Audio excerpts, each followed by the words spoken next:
네, 그린비 가족 여러분, 안녕하세요. 토요일 아침입니다. 우선 일주일 동안 여러분 정말 잘 견뎌내시고 버티시고 잘 이겨내시고 또 잘 살아내 주셔서 참 감사합니다. 이렇게 좀 어렵고 힘든 시간에 우리가 믿음으로 이렇게 잘 이겨내다 보면 분명히 언젠가 하나님 때에 기쁨과 감격으로 우리 함께 같이 또 만나게 될 날이 속히 오게 될 줄로 믿습니다. 제가 이제 시편 말씀을 쭉 읽어가고 있습니다. 근데 우리가 시편을 읽어갈 때 제일 중요한 것 중에 하나는 이 시편을 쓴 사람들의 그 신앙 고백과 그들의 삶이 오늘 우리의 신앙 고백이 되고 오늘 우리의 삶이 되는 것이 참 중요합니다. 시편을 읽으면서 참 멋있는 표현이다, 참 아름다운 구절이다, 뭐 이런 걸로 끝나면 시편은 별 우리에게 도움을 주지 않습니다. 그들이 자신의 그 삶의 현장에서 만났던 그 하나님을 나도 만나고 또 그들이 고백했던, 그들이 부르짖었던 그 기도가 오늘 나의 기도가 되고 또 나의 신앙 고백이 될 때 그때 시편은 우리에게 정말 말할 수 없는 큰 힘이 되고 또한 도움이 됩니다. 우리의 신앙이 그렇게 날마다 하나님을 찬양하고 또 감사하는 그런 생활이 되었으면 좋겠습니다. 네, 오늘은 시편 9편 말씀 오늘 읽을 차례입니다. 시편 9편 말씀 제가 먼저 읽도록 하겠습니다. 내가 전심으로 여호와께 감사하오며 주의 모든 기이한 일들을 전하리이다. 내가 주를 기뻐하고 즐거워하며 지존하신 주의 이름을 찬송하리니 내 원수들이 물러갈 때에 주 앞에서 넘어져 망함이니이다. 주께서 나의 의와 송사를 변호하셨으며 보좌에 앉으사 의롭게 심판하셨나이다. 이방 나라들을 책망하시고 악인을 멸하시며 그들의 이름을 영원히 지우셨나이다. 원수가 끊어져 영원히 멸망하였사오니 주께서 무너뜨린 성읍들을 기억할 수 없나이다. 여호와께서 영원히 앉으시며 심판을 위하여 보좌를 준비하셨도다. 공의로 세계를 심판하시며 정직으로 만민에게 판결을 내리시리로다. 여호와는 압제를 당하는 자의 요새시요 환난 때의 요새이시로다. 여호와여 주의 이름을 아는 자는 주를 의지하오리니 이는 주를 찾는 자들을 버리지 아니하심이니이다. 너희는 시온에 계신 여호와를 찬송하며 그의 행사를 백성 중에 선포할지어다. 피 흘림을 신문하시는 이가 그들을 기억하시며 가난한 자의 부르짖음을 잊지 아니하시도다. 여호와여 내게 은혜를 베푸소서. 나를 사망의 문에서 일으키시는 주여 나를 미워하는 자에게서 받는 나의 고통을 보소서. 그리하시면 내가 주의 찬송을 다 전할 것이요 딸 시온의 문에서 주의 구원을 기뻐하리이다. 이방 나라들은 자기가 판 웅덩이에 빠짐이요 자기가 숨긴 그물에 자기 발이 걸렸도다. 여호와께서 자기를 알게 하사 심판을 행하셨으며 악인은 자기가 손으로 행한 일에 스스로 얽혔도다. 악인들이 스올로 돌아가며 하나님을 잊어버린 모든 이방 나라들이 그리하리로다. 궁핍한 자가 항상 잊어버림을 당하지 아니하며 가난한 자들이 영원히 실망하지 아니하리로다. 여호와여 일어나사 인생으로 승리를 얻지 못하게 하시며 이방 나라들이 주 앞에서 심판을 받게 하소서. 여호와여 그들을 두렵게 하시며 이방 나라들이 자기는 인생일 뿐인 줄 알게 하소서. 아멘. 시편은 이렇게 다양한 사람들의 다양한 그런 언어로 고백으로 이루어져 있습니다. 주로 다윗이 시편의 많은 부분을 이렇게 지었지만 많은 다양한 그러한 모습들을 우리가 볼 수 있습니다. 우리가 시편 6편, 7편, 8편 그리고 오늘 9편 있는데 뭐 다 다윗이 썼지만 그 시의 형식과 또 내용들이 조금씩 다 다릅니다. 우리가 시편 6편은 다윗의 참회의 시였습니다. 7편은 탄식의 시, 그리고 어제는 찬양의 시, 그리고 오늘 시편 9편은 감사의 시입니다. 이 시를 쓸 때 시라고 하는 것이 이렇게 언어를 압축해서 쓰는 것이기 때문에 그것에 걸맞게 다양한 기법들이 동원이 됩니다. 때로는 뭐 과장법이 많이 등장하기도 하고 또 때로는 이렇게 평행을 이루어서 이렇게 시를 쓰기도 하고 또 뭐 수미상관법 해서 이렇게 앞뒤의 구조를 잘 짜여진 이렇게 집처럼 이렇게 구조를 만들어서 시를 쓰기도 합니다. 오늘은 답관체라는 그러한 기법으로 시를 씁니다. 앞 글자를 따서 시를, 기도를 이렇게 이어가는 그러한 기법입니다. 오늘 이 시편 9편과 저희가 이제 다음에 읽을 시편 10편은 이게 한 편의 시였다라고 그렇게 성서학자들은 이야기합니다. 시편 9편과 10편은 보면 한 2절 정도로 이렇게 계속 이어져서 첫 글자가 히브리어 알파벳 이렇게 순서대로 되어 있습니다. 히브리어 알파벳은 모두 22자가 있는데, 그러니까 뭐 1절에는 우리 영어식으로 하면 A로 시작하는 말로 시작하고, 또한 3절쯤 가면 B 쭉 이렇게 이어지다가 시편의 마지막 문장은 이렇게 Z로 이렇게 시작한다는 겁니다. 왜 이렇게 이런 구조를 쓸까요? 이게 사실 우리 한국 사람들에게는 익숙하지 않은 구조입니다. 그런데 이 알파벳 순서대로 이렇게 첫 음절을 맞춘 이유가 분명히 있습니다. 이러한 방식은 시를 외울 때 그때 참 효과적입니다. 옛날에는 글을 쓰고 또 읽고 이런 사람들이 지금처럼 그렇게 흔하지가 않았습니다.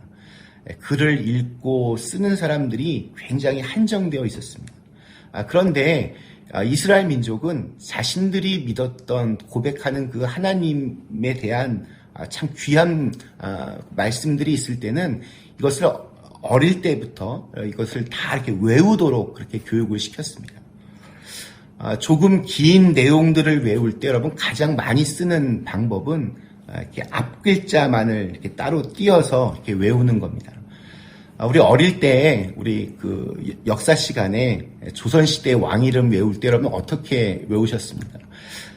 아마 많은 분들이 저처럼 이렇게 앞글 그 왕들의 앞자만 따서 뭐 태정, 태세, 문단세, 예선, 명종, 임명산 뭐 이런 식으로 이렇게 앞 글자만 따서 외웠을 겁니다. 우리 어린 꼬마 아이들, 한국 아이들이 되게 좋아하는 노래 중에 숫자송이라고 하는 노래가 있습니다. 그것도 이렇게 숫자를 이렇게 아이들이 배워갈 때 그 하나씩 이렇게 따서 그렇게 외워갑니다. 이런 겁니다.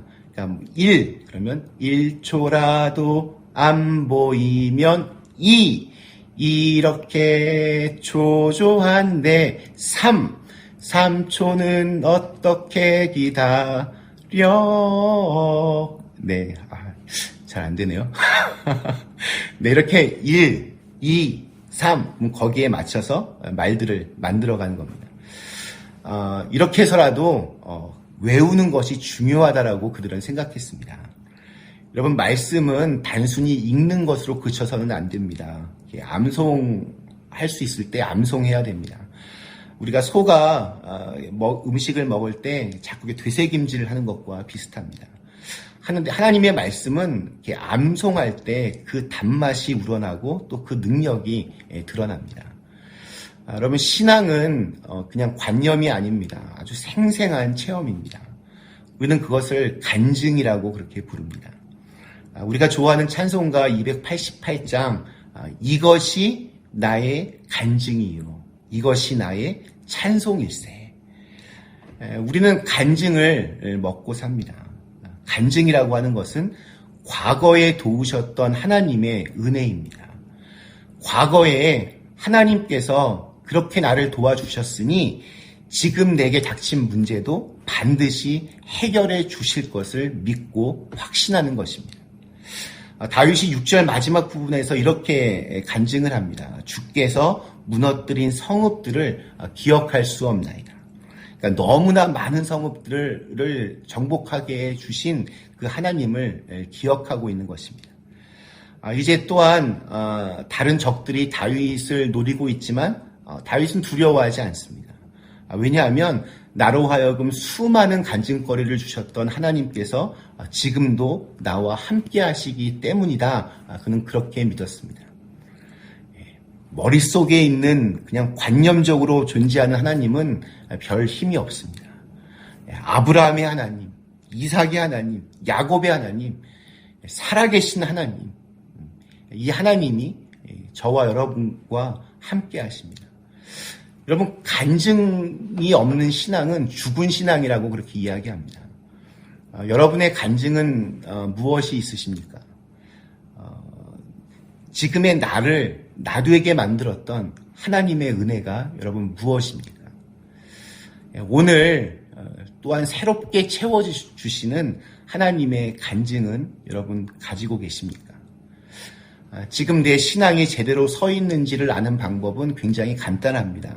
최근에 경험한 이런 간증거리가 있는가를 점검해 보면 됩니다. 간증이라는 말이 너무 거창한 것 같으면 최근에 내가 하나님께 감사하고 있는 것이 무엇인가, 이것을 묵상해 보면 됩니다. 저는 예전에 간증에 대한 컴플렉스가 좀 많이 있었습니다. 주로 이렇게 부흥회 이런 데 오시는 목사님들 간증을 들으면서 그런 생각 참 많이 했는데요. 뭐 죽을 병에 걸렸다가 하나님의 은혜로 극적으로 다시 살아나신 분, 인생이 완전히 그냥 바닥을 쳤을 때 기적적인 도움의 손길로 인생을 완전히 바꾸신 분, 하나님을 모르는 가정에서 태어나서 수많은 박해와 핍박을 이겨내고 목사님이 되신 분, 이런 분들 간증을 들으면 속으로 정말 완전히 기죽네, 이렇게 생각했습니다. 목사인 아버지 밑에서 누가 보더라도 정말 드라마틱한 이런 회심의 과정을 겪은 적이 없어서 난 뭐 특별히 간증할 것도 없네, 이런 생각을 참 한동안 많이 했었습니다. 그러다가 한 번은 기도하면서 하나님, 난 왜 이렇게 참 평범하게 살아왔습니까? 이렇게 뭐 문제 없이 산 것이 목사로서는 좀 손해인 것 같습니다. 이런 식으로 제가 좀 투정을 부린 적이 있었습니다. 근데 그때 하나님께서 제게 이런 마음을 주셨습니다. 그럼 이제부터라도 죽을 병에 걸리게 해주랴. 제가 그때 깨달았습니다. 죽을 뻔하다가 가까스로 살아난 간증보다 아예 처음부터 그런 위험에도 처하지 않게 하신 것이 훨씬 더 감사한 간증이구나. 여러분, 이런 우리의 일상적인 삶에서 평범함 속에서 발견하는 하나님의 은혜가 참으로 귀하고 값집니다. 다윗은 정말 간증과 감사가 살아있던 사람이었습니다. 그래서 1절에서 전심으로 여호와께 감사하고 주께서 행하신 모든 기이한 일들을 증거한다라고 그렇게 고백하고 있습니다. 형식적인 감사가 아니라 전심으로 온 마음을 다해 드리는 감사가 다윗에게 있었습니다. 여러분, 감사는 참 재미있는데요. 감사는 하면 할수록 더 많은 감사할 것들이 발견되어집니다. 우리 스펄전 목사님 되게 유명한 설교 구절, 하나님은 촛불을 가지고 감사하는 자에게는 전등불을 주시고 전등불을 가지고 감사하는 자에게는 태양빛을 주시는 분이십니다. 여러분, 감사가 또 다른 감사를 낳는 그러한 삶을 사실 수 있기를 기원합니다. 다윗은 이스라엘을 괴롭히던 아주 강력한 적들과 싸우고 있었습니다. 그들 앞에서 다윗은 굉장히 스스로 약해 보였습니다. 그는 자신을 9절에서는 압제를 당한 자, 12절에서는 가난한 자, 13절에서는 사망의 문 앞에 있는 자, 18절에는 궁핍한 자라고 자기를 표현하고 있습니다. 너무나도 인간적인 모습입니다. 누구나 이렇게 문제 앞에 서면 두렵고 떨리기 마련입니다. 우리 앞에 닥친 문제는 마치 난공불락의 거대한 벽처럼 아주 으르렁대는 사자처럼 우리를 두렵게 하고 좌절케 하려고 합니다. 이때 우리가 외쳐야 될 고백이 있습니다. 강한 자와 약한 자 사이에는 주밖에는 도울 리가 없다는 것입니다. 사람들은 강한 자에게 몰리고 강한 자 앞에서 줄을 섭니다. 그러나 하나님은 강한 자를 낮추시고 약한 자들의 산성이 되어 주십니다. 때로는 아주 자주 연약한 것이 더 복이 될 때가 있습니다. 왜냐하면 하나님만 의지하기 때문입니다. 그래서 하나님의 보호하심을 입기 때문입니다. 무기력하여서 오직 주의 이름만을 의지하는 자를 우리 하나님은 버리지 않으시고 그들로 승리케 하십니다. 반면에 단지 흙으로 빚은 인생일 뿐이면서도 자기를 자랑하는 자들은 넘어질 것입니다. 자기가 설치한 그물과 판 웅덩이에 스스로 빠지게 되는 어리석은 자가 될 것입니다. 오늘 마지막 19절과 20절 이렇게 끝을 맺고 있습니다. 여호와여 일어나사 인생으로 승리를 얻지 못하게 하시며 이방 나라들이 주 앞에서 심판을 받게 하소서. 여호와여 그들을 두렵게 하시며 이방 나라들이 자기는 인생일 뿐인 줄 알게 하소서. 인생은 실패하나 하나님은 승리하십니다. 참 단순한 말이지만 그 말이 내 인생에 적용되기란 참으로 어렵습니다. 하나님을 섬긴다고 하지만 우리는 늘 내 인생을 더 귀중하게 생각하고 더 섬기려고 합니다. 인생이 주는 쾌락과 즐거움, 만족, 평안함을 따라서 그렇게 살아가려고 합니다. 그러나 인생은 내가 죽을 수밖에 없음을 인식할 때 비로소 사라지게 됩니다. 인생이 연약함을 알게 될 때 비로소 하나님의 위대함을 알게 됩니다. 하나님의 위대함을 알아야 정말 나는 더 죽이게 되고 참된 생명, 참된 영생을 얻게 됩니다. 오늘 이 토요일 아침 함께 이 시편 9편 말씀을 읽는 우리 사랑하는 그린빌 가족 여러분들에게 10절에 나오는 다윗의 고백이 저와 여러분의 고백이 되기를 축원합니다. 여호와여 주의 이름을 아는 자는 주를 의지하오니 이는 주를 찾는 자들을 버리지 아니하심이니이다. 오늘 하루도 우리가 이러한 주님의 이름을 부르며 주님을 의지하고 또 주님을 찾아가는 그런 귀한 날이 되시기를 주님의 이름으로 간절히 축원합니다. 잠시 함께 같이 기도하겠습니다. 하나님, 지금까지 살아온 우리의 인생을 돌아볼 때 순간순간마다 하나님의 은총의 그 발자국이 있음을 기억합니다. 지난 날도 우리를 도우셨고 여기까지 인도하셨는데 앞으로의 모든 이 힘든 시간들도 분명히 이기게 하시고 우리로 하여금 하나님의 위대함을 드러나게 하게 하실 줄로 믿습니다. 우리가 순간순간마다 그 하나님을 만나고 고백하고 또 간증하면서 매일의 삶 속에서 이렇게 우리의 시편을 써내려갈 수 있도록 인도하여 주시옵소서. 예수님의 이름으로 간절히 기도드리옵나이다. 아멘.